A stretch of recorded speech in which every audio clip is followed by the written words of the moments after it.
जब तुम्हें पश्चाताप होता है, दुख होता है, ग्लानि होती है, चिंता होती है, तो बड़ी अच्छी बात चाणक्य कहते हैं। चाणक्य कहते हैं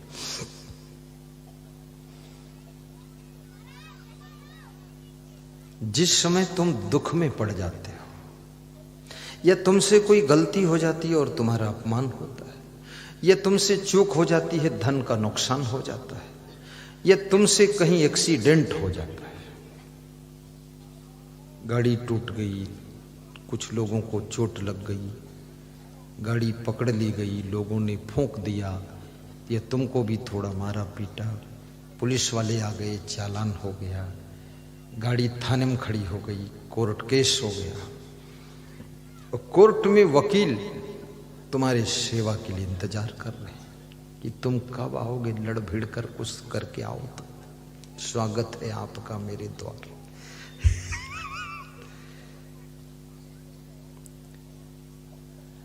तो आपकी ये सब घटना हो, या आपकी पत्नी नाराज होकर मायके भाग गई, या आपका पुत्र रूठ गया और घर से नाराज होकर कहीं भाग गया, या आपकी बेटी कुछ असंतुष्ट होकर या किसी के आकर्षण में भाग गई। कई तरह से लोग घर से भागते हैं। घर से भागना कोई बहादुरी का काम नहीं, कोई महानता का काम नहीं। किसी को साधु बनना, वो भी घर छोड़कर भाग जाता है, चुप्पे से भाग गया, साधु बन गया। घर छोड़ना, घर से भागना, ये महत्वपूर्ण नहीं है।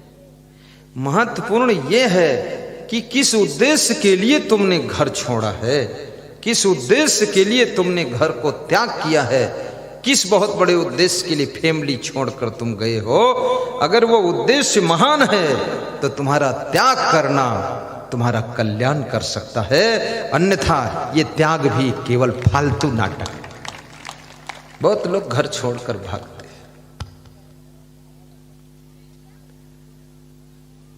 लेकिन महात्मा बुद्ध भी घर छोड़कर गए थे, पर वे भगवान बन गए थे, भगवान बुद्ध कहलाए। भगवान श्री राम भी 14 साल के लिए घर छोड़कर गए थे। वो भागकर नहीं गए थे, वो भेजे गए थे।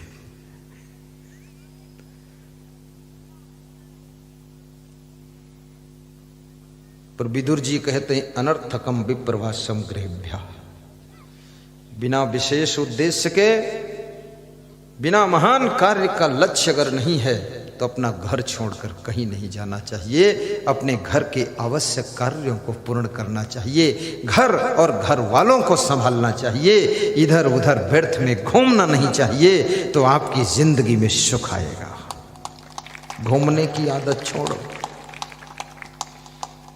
कितने लोग घुमक्कड़ हो जाते हैं, कभी सागर घूमने जाते हैं, कभी भोपाल घूमने जाते हैं, और घूम घूम कर फिर लौट आते हैं। क्योंकि घूमने में अगर कुछ मिलता तो घूमते ही रहते, इधर घूम कर लौटे क्यों? तो वहां गए, मिला कुछ नहीं। जो भी 2-4 हजार थे, जेब खाली हो गई। तो बुद्धू नाथ फिर घर में आ गए। फिर चुरा चुरू के इधर उधर से इकट्ठा करके बाप को बेवकूफ बनाकर और माँ को बेवकूफ बना। माँ बाप को बेवकूफ बनाने की जरूरत ही नहीं, पहले से बने बनाए बेवकूफ रहते। कितने सब पुत्र पुत्री उनको ऐसे उत्पात करते रहते। किसी भी संतान को फालतू पैसा दोगे, हिसाब नहीं लोगे, आपकी संतान बिगड़ जाएगी। हिसाब लीजिए।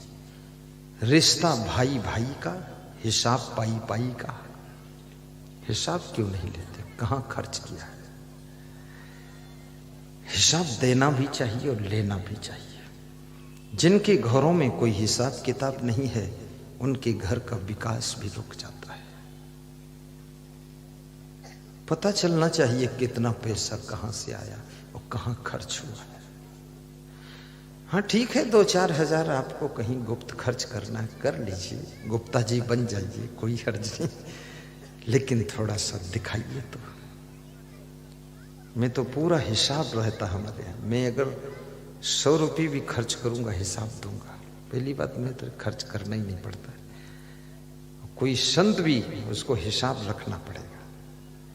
जो हिसाब न रखे उसका पूरा हिसाब फाइनल कर देता हूँ, यहाँ से निकल जाता हूँ। चोर कहीं का हिसाब तो चोर ही नहीं दे सकता है, चुट्टा है, लाबड़ झाबड़ करता रहता है। और केवल पैसे का हिसाब ही नहीं, आपके टाइम का भी हिसाब आपके पास रहना चाहिए कि टाइम कहां कहां मैं खर्च कर रहा हूं। ये 24 घंटे में एक आदमी मेहनत करके प्रधानमंत्री बनता है, मुख्यमंत्री बनता है, मिनिस्टर बनता है, डॉक्टर, कलेक्टर, बैरिस्टर बनता है, एक आदमी महान विद्वान बनता है। और हम इस 24 घंटे में न जाने क्या करते रहे, जो हम पूरे घुमक्कड़ बने घूम रहे हैं। कुछ भी नहीं है, फकत हाल है, कबाड़ी नाथ है। आखिर ये क्या बात है? सोचो, अपने टाइम का हिसाब क्यों नहीं लगाते? कहीं वहां खड़े हुए गप मार रहे हैं, कहीं उधर खीसे काट रहे हैं, कहीं उधर मोड़ खोले खड़े देख रहे हैं, कहीं छत पर से झांक रहे हैं। थोड़ा समय का भी हिसाब लगाओ। एक महिला वैज्ञानिक बन जाती है, एक व्यक्ति बहुत बड़ा पुलिस का अफसर बन जाता है, और तुम कुछ भी नहीं बन पाए तो आखिर आपने टाइम का सदुपयोग किया नहीं। और जो समय का सदुपयोग नहीं करता है वो अपनी जिंदगी का सबसे बड़ा नुकसान कर रहा है। 100-200 रुपये ज्यादा खर्च कर दोगे तो कल कमा सकते हो, लेकिन टाइम को अगर व्यर्थ कमा दोगे तो कल इसे वापस लौटा कर नहीं पा सकते हो। इसलिए सब चीजों का मूल्य है, पर आपका टाइम अमूल्य होता है, क्योंकि उसे पैसे से भी खरीदा नहीं जा सकता है। ये भी विचार करिए कि मोबाइल में हमारा कितना टाइम बर्बाद हो रहा है। मैं हांगकांग गया था सत्संग करने, तो वहां देखा मेट्रो ट्रेन में जमीन के अंदर ट्रेन चल रही थी, तो वहां के जितने लोग थे सब मोबाइल में कुछ न कुछ देख रहे थे, उसी में भिड़े हुए थे। कौन आया, कौन उतरा, कौन चढ़ा, कौन देसी है कि विदेशी है कि मदेशी है, कोई मतलब नहीं सब। तो हमने एक आदमी से पूछा, आंख खोलकर देख लिया करो कौन आया है। बोले शराब का नशा भी कम है, ये मोबाइल का नशा उससे ज्यादा जोर चढ़ा है। ऐसा अनावश्यक मोबाइल का प्रयोग करने से आपका समय मोबाइल भी बर्बाद करेगा। शराब पियोगे, शराब पैसा तो बर्बाद करेगी ही, स्वास्थ्य को बर्बाद करेगी, तुम्हारी बुद्धि को बर्बाद करेगी, लेकिन शराब के नशे में जितनी देर पड़े रहोगे वो टाइम भी तुम्हारा बर्बाद होगा। इसलिए कृपया शराब का नशा भी मत